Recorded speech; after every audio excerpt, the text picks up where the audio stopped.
अस्सलाम वालेकुम रहमतुल्लाहि वबरकातुहू। आजकल हिजाब और नकाब के नाम पर ऐसे ऐसे फैशन आ रहे हैं कि सोचना पड़ता है, क्या हम पर्दा अल्लाह रब्बुल इज़्ज़त के हुक्म के लिए कर रहे हैं या अपने पर्दे को भी मर्दों की तवज्जो का जरिया बना रहे हैं।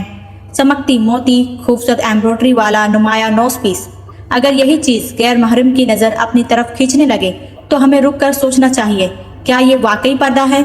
इस्लाम में हिजाब सिर्फ जिस्म ढांपने का नाम नहीं बल्कि हया, जीनत और वक़ार को महफूज रखने का नाम है। हिजाब का मकसद ये नहीं कि मैं पर्दे में भी सबसे ज़्यादा खूबसूरत नज़र आऊँ, बल्कि मकसद ये है मैं अल्लाह रब्बुल इज़्ज़त के हुक्म की तवज्जो से अपनी जीनत गैर महरम से छुपा रही हूँ। सहाबियात का मिजाज ये था कि अपनी जीनत गैर महरम की निगाह से कैसे महफूज रखें, और आज हमारा सवाल ये बन गया है कि नकाब इतना खूबसूरत कैसे बनाऊँ कि सबकी नज़र पड़े।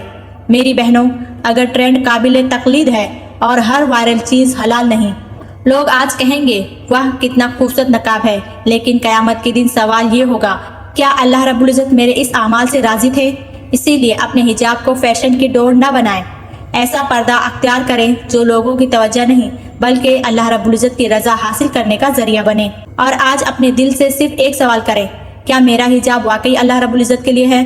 और अगर ये पैगाम आपको एक बहन की इस्लाह के लिए ज़रूरी लगता है तो इसे अपने तक ना रखें और इस वीडियो को ज़्यादा से ज़्यादा बहनों तक पहुँचाएं। शायद आपके एक शेयर से किसी की सोच बदल जाए और किसी का पर्दा अल्लाह रब्बुल इज़्ज़त की रज़ा के मुताबिक हो जाए।